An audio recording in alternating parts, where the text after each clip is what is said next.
5 August রাজধানীর চাংখারপুলে শিক্ষার্থী আনাস সহ 6 জনকে হত্যার ঘটনায় সাবেক ডিএমপি কমিশনার হাবিবুর রহমান সহ 8 পুলিশ সদস্যকে অভিযুক্ত করে পূর্ণাঙ্গ প্রতিবেদন দাখিল করেছে আন্তর্জাতিক অপরাধ ট্রাইব্যুনালের তদন্ত সংস্থা। জুলাই আগস্টের গণহত্যা মামলায় দাখিল করা এটি প্রথম পূর্ণাঙ্গ প্রতিবেদন। ওই হত্যাকাণ্ডের নির্দেশদাতা হিসেবে সাবেক প্রধানমন্ত্রী শেখ হাসিনার বিরুদ্ধেও প্রমাণ পাওয়ার কথা জানিয়েছেন চিফ প্রসিকিউটর তাজুল ইসলাম। বিস্তারিত মাজহারুল হক মুহাজিরের রিপোর্টে। 2024-এর 5 জুলাই থেকে 5 আগস্ট আওয়ামী দোসর ও পুলিশ সদস্যদের নির্মমতা দেখেছে গোটা বিশ্ব। গেল 5 আগস্ট রাজধানী চানখারপুলে 10ম শ্রেণীর ছাত্র আনাস সহ 6 জনকে প্রাণঘাতী অস্ত্র দিয়ে গুলি করে হত্যা করে পুলিশ।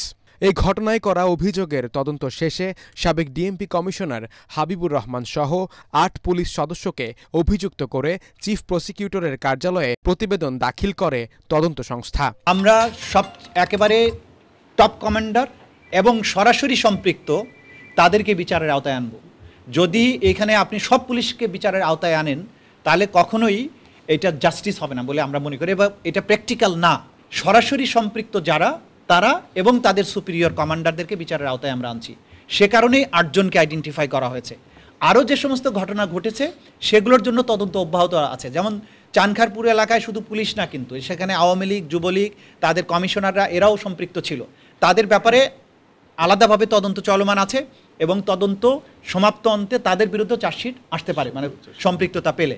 এটা কিন্তু এন্ড না। টানা 7মবারের মতো বেস্ট টিস্যু পেপার ব্র্যান্ড হিসেবে স্বীকৃতি পেয়েছে বসুন্ধরা টিস্যু। মূলত এই হত্যাকাণ্ডের নির্দেশদাতা হিসেবে সাবেক প্রধানমন্ত্রী শেখ হাসিনা, সাবেক স্বরাষ্ট্রমন্ত্রী আসাদুজ্জামান খান কামাল, বিভিন্ন বাহিনী ও প্রশাসনের ঊর্ধ্বতন কর্মকর্তারা সহ তৎকালীন আওয়ামী সরকারের উচ্চ পর্যায়ের অনেকের জড়িত থাকার প্রমাণ পেয়েছে তদন্ত সংস্থা।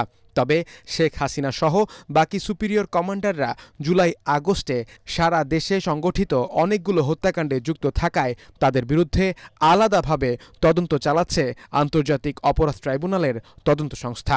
শেখ হাসিনার বিরুদ্ধে সমস্ত বাংলাদেশের সব অপরাধের বর্ণনা আসবে। সেক্ষেত্রে চানখারপুলের যে বর্ণনা সেটা ওটার মধ্যে সম্পৃক্ত হবে। এটা যেমন অ্যালোন চানখারপুলের ঘটনা, শেখ হাসিনার বিরুদ্ধে চানখারপুলের যে অভিযোগগুলো আসছে সেগুলো তার অভিযোগের সাথে যুক্ত হবে, তার সাথে যাত্রাবাড়ি যুক্ত হবে, নরসিংদী যুক্ত হবে, রংপুর যুক্ত হবে, এইভাবে বাংলাদেশের সব কিছু যুক্ত হবে এবং সেটা সুপিরিয়র কমান্ড রেসপন্সিবিলিটি আকারে তার বিরুদ্ধে আসবে। এই মামলায় 8 আসামির মধ্যে 4 জনই পলাতক। বিচার শুরুর পর আসামিরা আত্মসমর্পণ না করলে রাষ্ট্রের পক্ষ থেকে তাদের জন্য আইনজীবী নিয়োগ করা হবে বলেও জানান চিফ প্রসিকিউটর।